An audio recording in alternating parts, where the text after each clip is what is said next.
जमदग्नि और परशुराम का चरित्र। श्री सुखदेव जी कहते हैं, परीक्षित, उर्वशी के गर्भ से पुरूरवा के 6 पुत्र हुए, आयु, श्रुतायु, सत्यायु, रय, विजय और जय। श्रुतायु का पुत्र था वसुमान, सत्यायु का श्रुतंजय, रय का एक और, जय का अमित, विजय का भीम, भीम का कांचन, कांचन का होत्र और होत्र का पुत्र हुआ जहु। ये जहू वही थे जो गंगा जी को अपनी अंजलि में लेकर पी गए थे। जहू का पुत्र था पुरु, पुरु का बलाक और बलाक का अजक, अजक का कुश था। कुश के 4 पुत्र थे, कुशाम्बु, तनय, वसु और कुशनाभ। इनमें से कुशाम्बु के पुत्र गाधी हुए। परीक्षित, गाधी की कन्या का नाम था सत्यवती। ऋषि ने गाधी से उनकी कन्या मांगी। गाधी ने यह समझकर कि ये कन्या के योग्य वर नहीं है, ऋचिक ने कहा, मुनिवर, हम लोग कुशिक वंश के हैं, हमारी कन्या मिलनी कठिन है, इसलिए आप 1000 ऐसे घोड़े लाकर मुझे शुल्क रूप में दीजिए, जिनका सारा शरीर हो श्वेत, परंतु एक एक कान श्याम वर्ण का हो। जब गाधी ने यह बात कही तो ऋचिक मुनि उनका आशय समझ गए और वरुण के पास जाकर वैसे ही घोड़े ले आए तथा उन्हें देकर सुंदरी सत्यवती से विवाह कर लिया। एक बार महर्षि ऋचिक से उनकी पत्नी और सास दोनों ने ही पुत्र प्राप्ति के लिए प्रार्थना की। महर्षि ऋचिक ने उनकी प्रार्थना स्वीकार करके दोनों के लिए अलग अलग मंत्रों से चरु पकाया और स्नान करने के लिए चले गए। सत्यवती की माँ ने यह समझकर कि ऋषि ने अपनी पत्नी के लिए श्रेष्ठ चरु पकाया होगा, उससे वह चरु मांग लिया। इस पर सत्यवती ने अपना चरु तो माँ को दे दिया और माँ का चरु वह स्वयं खा गई। जब ऋचिक मुनि को इस बात का पता चला तब उन्होंने अपनी पत्नी सत्यवती से कहा कि तुमने बड़ा अनर्थ कर डाला। अब तुम्हारा पुत्र तो लोगों को दंड देने वाला और घोर प्रकृति का होगा और तुम्हारा भाई होगा एक श्रेष्ठ ब्रह्मवेत्ता। सत्यवती ने ऋचिक मुनि को प्रसन्न किया और प्रार्थना की कि स्वामी, ऐसा नहीं होना चाहिए। तब उन्होंने कहा, अच्छी बात है, पुत्र के बदले तुम्हारा पौत्र वैसा घोर प्रकृति का होगा। समय पर सत्यवती के गर्भ से जमदग्नि का जन्म हुआ। सत्यवती समस्त लोगों को पवित्र करने वाली परम पुण्यमयी कौशिकी नदी बन गई। रेणु ऋषि की कन्या थी रेणुका। जमदग्नि ने उनका प्राणी ग्रहण किया। रेणुका के गर्भ से जमदग्नि ऋषि के वसुमान आदि कई पुत्र हुए। उनमें सबसे छोटे परशुराम जी थे। उनका यश सारे संसार में प्रसिद्ध है। कहते हैं कि है वंश का अंत करने के लिए स्वयं भगवान ने ही परशुराम के रूप में अंशावतार ग्रहण किया था। उन्होंने इस पृथ्वी को 21 बार क्षत्रियहीन कर दिया। यद्यपि क्षत्रियों ने उनका थोड़ा सा ही अपराध किया था, फिर भी वे लोग बड़े दुष्ट ब्राह्मणों के अभक्त, रजोगुणी और विशेष करके तमोगुणी हो रहे थे। यही कारण था कि वे पृथ्वी के भार हो गए थे और इसी के फलस्वरूप भगवान परशुराम ने उनका नाश करके पृथ्वी का भार उतार दिया। राजा परीक्षित ने पूछा, भगवान, अवश्य ही उस समय के क्षत्रिय विषय लोलुप हो गए थे, परंतु उन्होंने परशुराम जी को ऐसा कौन सा अपराध कर दिया जिसके कारण उन्होंने बार बार क्षत्रियों के वंश का संहार कर दिया। श्री सुखदेव जी कहने लगे, परीक्षित, उन दिनों है वंश का अधिपति था अर्जुन।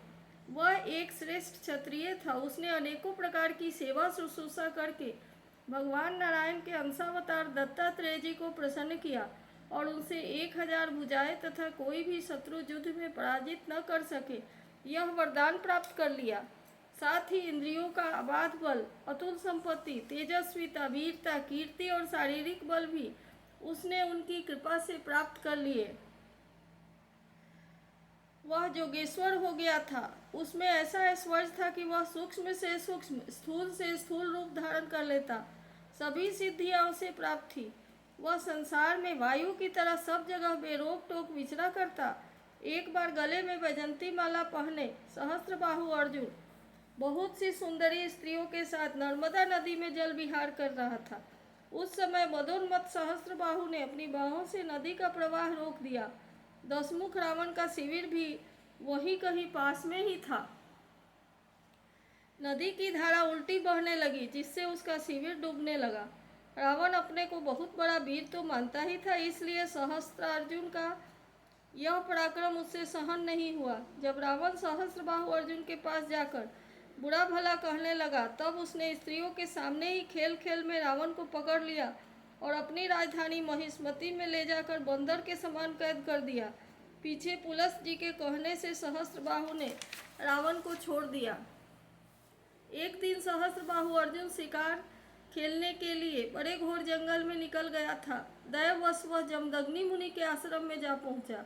परम तपस्वी जमदग्नि मुनि के आश्रम में कामधेनु रहती थी। उसके प्रताप से उन्होंने सेना मंत्री और वाहनों के साथ हैहधिपति का खूब स्वागत सत्कार किया। वीर हैहधिपति ने देखा कि जमदग्नि मुनि का ऐसा ऐश्वर्य तो मुझसे भी बढ़ा चढ़ा है, इसलिए उसने उसके स्वागत सत्कार को कुछ भी आदर न देकर कामधेनु को ही ले लेना चाहा। उसने अभिमानवश जमदग्नि मुनि से मांगा भी नहीं। अपने सेवकों को आज्ञा दी कि कामधेनु को छीन लो। उसकी आज्ञा से उसके सेवक बछड़े के साथ बाबा डकारती हुई कामधेनु को बलपूर्वक महिष्मतिपुरी ले गए।